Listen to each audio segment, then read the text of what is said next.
memunculkan faktor-faktor tertentu di dalam diri yang akan membangkitkan, mengelola, mempertahankan, dan menyalurkan tingkah laku menuju suatu tujuan atau sasaran.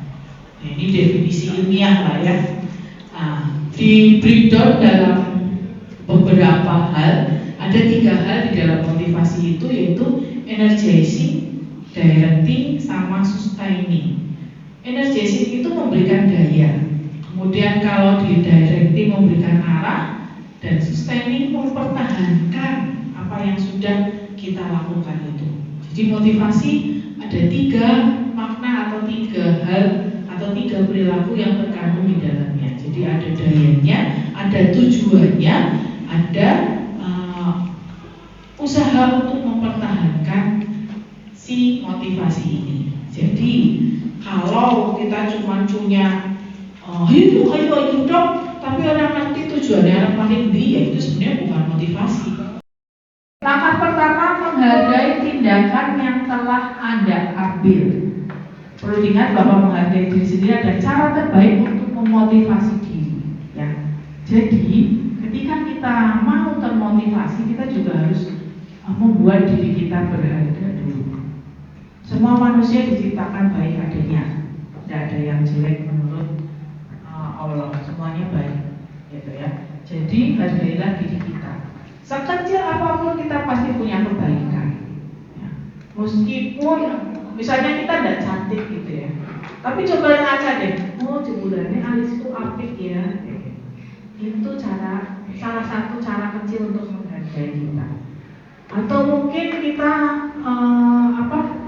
merasa diri tidak layak dan sebagainya, atau tidak ada yang bagus deh. Coba lihat dari ujung kepala sampai ujung kaki kita. Jebulannya bentuk kuningnya apik ya.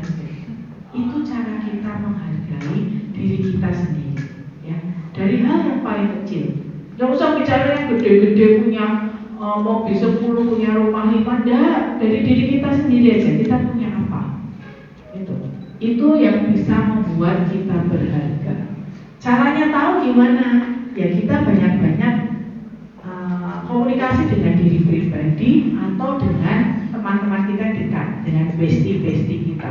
Pasti ada pernah yang kalau kita mengeluh bahwa aku kurang pede lah, aku kayaknya lagi apa-apa. Pasti ada teman-teman orang lah, kan aku duwe gini. Yang mungkin kadang-kadang kita kayak ya, jebulannya aku duwe A, duwe B, duwe C kayak gitu. Yang kita mungkin tidak sadari itu. Kemudian yang kedua, selalu termotivasi dalam melakukan segala hal. Jadi kalau kita melakukan sesuatu, bersemangatlah. Ya, jangan boleh santai tapi tetap semangat. Tetap kita ada antusiasme gitu ya. Kita tetap punya gambaran ya aku bisa gitu. Itu yang perlu kita lakukan juga. Kemudian yang berikutnya, tetap mengejar cita-cita. Ada yang tidak punya cita-cita di sini? Punya semua ya, alhamdulillah. Silakan bangun cita-cita dari mulai kita kecil. Cita-cita biasanya absurd, pengen jadi presiden gitu ya, atau pengen jadi astronot, nggak apa-apa gitu. Kalau dulu jadi astronot kayaknya nggak mungkin, kalau sekarang kan mungkin banget gitu ya. Jadi presiden dulu kayaknya nggak mungkin, tapi sekarang mungkin sebenarnya ketika kita punya langkah-langkah menuju ke sana. Menjadi apa lagi ya yang ada anehnya? Menjadi pembuat robot misalnya. Kalau dulu itu kan kayaknya harus yang pintar banget gitu ya. Sekarang robot atau robotik itu juga jadi ekstrakurikuler tambahan di sekolah-sekolah yang masih di kota besar memang, tapi di sekolah-sekolah tertentu atau sekolah teknik itu ada. Jadi kita tetaplah termotivasi untuk mengejar cita-cita kita. Cita-cita seaneh mungkin boleh, cita-citanya dewek kok gitu. Misalnya, ini aneh banget cita-citanya gitu. Tidak apa-apa, punya cita-citaku dewek tidak mengganggu dirimu kok gitu. Misalnya gitu ya. Gitu. Terus selalu waspada, maksudnya gini, jangan menyepelekan hal-hal kecil ya.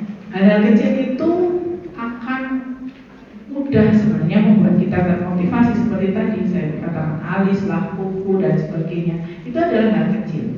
Mulai hari Anda dengan tugas kecil seperti membersihkan kamar atau menata pakaian tidak penting, namun bisa membuat Anda lebih waspada atau mawas diri sebenarnya dalam hidup kita. Jadi ketika dia mulai bekerja, akan keluar dari sikap malas dan lebih bersemangat mencapai tujuan. Nah, ini kaitannya sebenarnya dengan hobi. Teman-teman di sini punya hobi semuanya? Punya? Ada yang nggak punya? Ada yang nggak punya hobi? Nah, kita bisa memotivasi diri kita lewat hobi kita.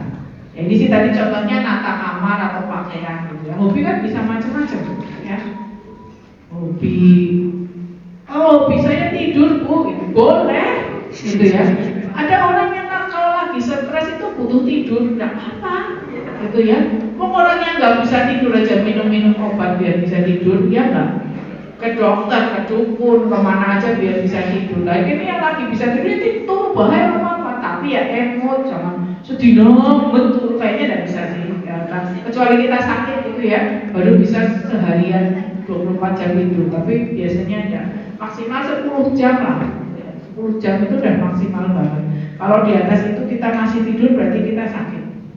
Sakit fisik ya maksudnya. Nah ini nggak apa-apa hobinya tidur lah. Ketika tidur kemudian bangun dengan seger, itu kan kita juga jadi punya hal-hal baru mungkin atau ada semangat baru untuk melakukan sesuatu hal. Gitu ya. Terus tidak membandingkan diri Anda dengan orang lain. Maksudnya gini, kita menjadikan orang lain bandingan boleh, tetapi kalau ternyata orang lain ini kemudian menjadi mengganggu cita-cita kita, ya nggak usah dibandingkan gitu loh. Ya, contohnya kita mau usaha, ya, mau bisnis. Nah kita mau membandingkan sama orang yang memang sudah punya modal besar misalnya. Gitu. Nah, sedangkan kita modal kita hanya 10%-nya dari mereka. Ya tentunya kita tidak bisa memulai seperti mereka, tetapi hasilnya seperti mereka mungkin. Gitu. Tetapi memulai seperti mereka mungkin tidak. Gitu. Nah ini yang disebut tidak terlalu membanding-bandingkan kita dengan orang lain. Ya. Bersyukurlah dengan pencapaian yang kita dapat, cita-cita yang dapat kita raih, tetapi juga jangan berhenti di sana. Gitu ya. Kita tetap harus memacu diri untuk lebih dari itu.